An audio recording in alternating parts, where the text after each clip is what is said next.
Hey everyone, and welcome to another video.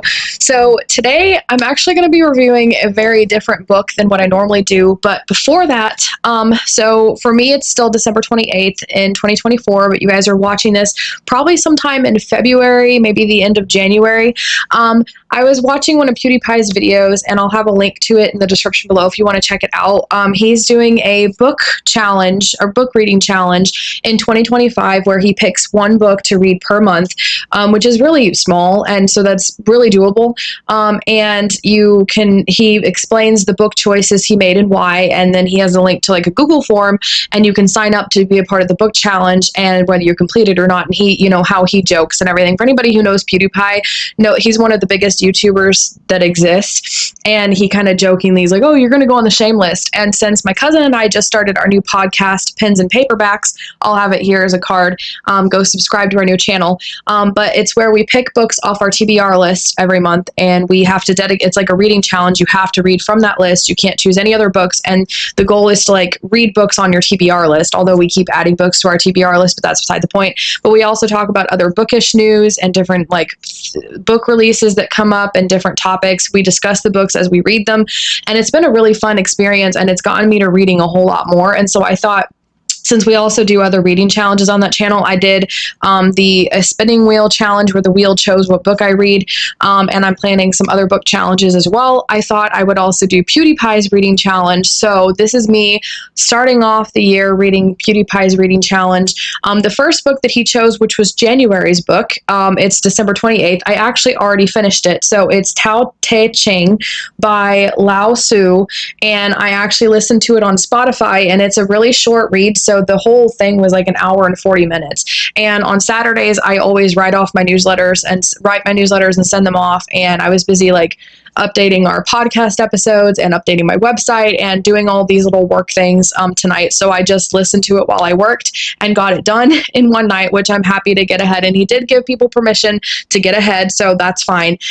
So that's what I'm going to be reviewing today is Tao Te Ching by Lao Tzu. It was narrated by some guy, but I can't remember. It doesn't actually list the narrator on here, so I can't I don't remember who was narrated by, but it sounded like a British or maybe Australian accent, and the narrator was okay. So this is my honest review of the book. So first of all, this book and all of other Pewdiepie's choices are like philosophy, nonfiction-ish, and I don't read philosophy books, and so this is a very different genre for me, so that's why a lot of my reviews are probably going to be low rated. Like, I don't even know if I'm going to actually rate this on like Goodreads or Fable or anything, because for me, I'm not going to rate them high because they're not fiction, and I've read nonfiction before. Obviously, I do a lot of historical research for my book Immortal, and other things. So, but I don't really rate those books, and I do them for research, and I always read the ones I'm interested in, and these are philosophy books that are not my first choice. I'm also a Christian, so some philosophy, I've never really delved deep into other religions and other philosophy books, and so basically, ignoring the fact that I'm probably butchering the Chinese, this book it was a really short read about the philosophy behind Tao or Tao, however you pronounce it. And I don't know if it's a religion or a belief system or both. But it basically, every chapter had like a different belief tenet, if you will. And so it was just really quick. Going through some of the chapters and listening to it. One thing I want to note is that I don't comprehend as well if I'm listening without following along with the book. I don't know why, but I'm a visual person, and so I'm not an audible retainer, like an audible person. And so I feel like I would have comprehended it more if I had read it myself, but this was a way for me to do it without having to pay for the book or anything, which it probably would have been pretty cheap, and I may have been able to find like an ebook for free. I don't know. Didn't actually look, but I thought I want to be listening to more audiobooks, so this was also a good excuse for that. But it went through the tenets of this belief system or religion or whatever it was called, and I had to take notes. Okay, so it did have a few belief systems that I noted that kind of aligned a little bit with Christianity. One of them was that like greed is the root of all evil. Like, that's kind of the Bible version, the Christian version of saying that, but it had something to that effect in there, that greed was basically bad. And then the other one was that violence was also bad. And I think in one of the chapters it talked about, actually staying away from soldiers and not even getting involved in conflict and stuff, which is kind of like, not quite aligned with what Jesus said. He said, turn the other cheek, but it's kind of the same thing where you don't want to get violent and get involved in that kind of stuff. And then Jesus, of course, said, love your enemies and pray for those who hurt you. I think that was in Matthew. So it's kind of similar to Christianity in those aspects. So one of the belief systems that they have is Tao or Tao, whatever this belief system is the treasure of the world. Embrace the good and like embrace good people, but you also embrace bad people, which at first I was like, I don't know if that's necessarily like a good aspect or a bad aspect, because obviously like you don't want to embrace like toxic people in your life. But then going back to what I just said, Jesus said to love your enemies and pray for them. But he, at one point when I think he was sending the disciples out to go pray for people, he told them like, if they don't accept you, wash the dust off your feet and kind of just basically leave town, essentially. So again, I don't know. I'm not a philosopher. Okay. This stuff is kind of like above my head, but I'm just sharing with you what the book was talking about. Feel free to let me know whether you disagree or agree in the comments, especially other Christians out there. Okay. So next note. Christianity offers like forgiveness for the bad if the bad turn from their evil ways. So one thing I did notice in this one was that there was no real, like, other than it had kind of a Buddhist belief system where it's like you do good and in Buddhism, I think you like get to enlightenment if you're good enough. And so it kind of had similar aspects to that, like you got to do good. And it had these other tenets for a lot of different types of situations in life. Like, oh, if this happens, you need to do this. If that happens, you need to do this. Honestly, a lot of those I don't remember. I just finished listening to it about half an hour ago for the last hour and 40 minutes because that's how long the audiobook was, but I don't remember anything. So it was little things like that.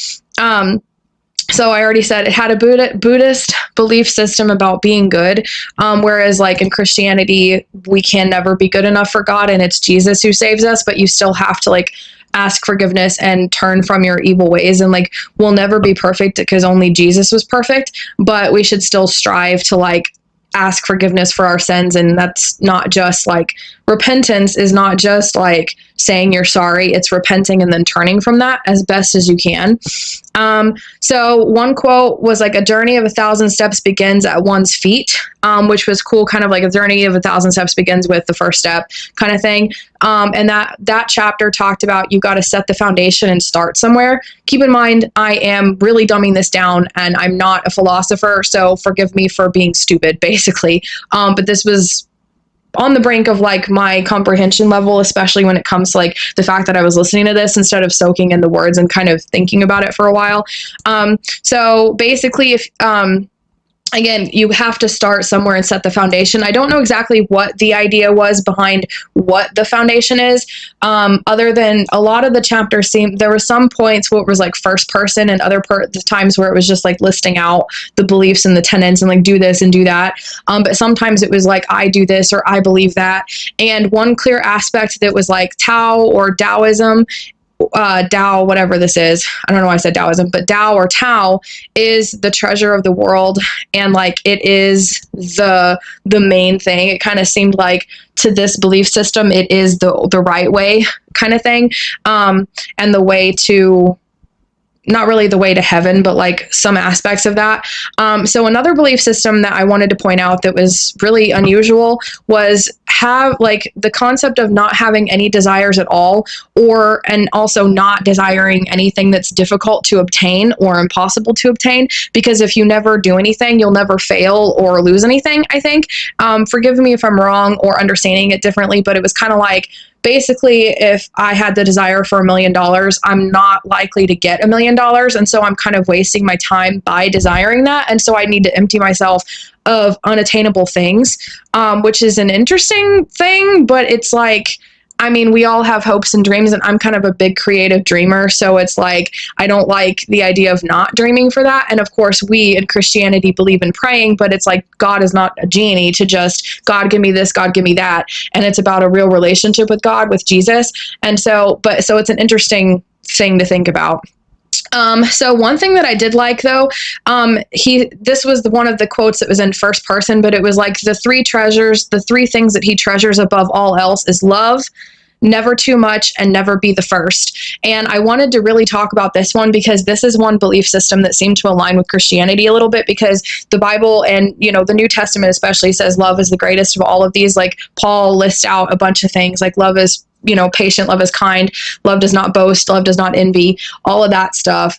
But out of all of this stuff, and you can have all of these gifts, you can accomplish all of these things, and you still have nothing if you don't have love. Love is the greatest of all of these. And no greater love hath anyone than this, than to lay down one's life for his friends, which is Jesus was the ultimate example of love. And so, love, never too much, obviously not wanting too much. And that goes back to like greed being the root of all evil, which is like a biblical, belief system as well.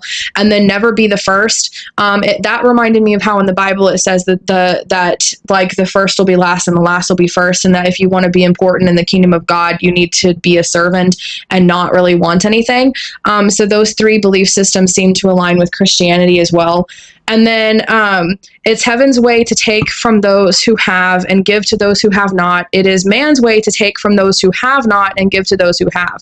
So that was an interesting thing.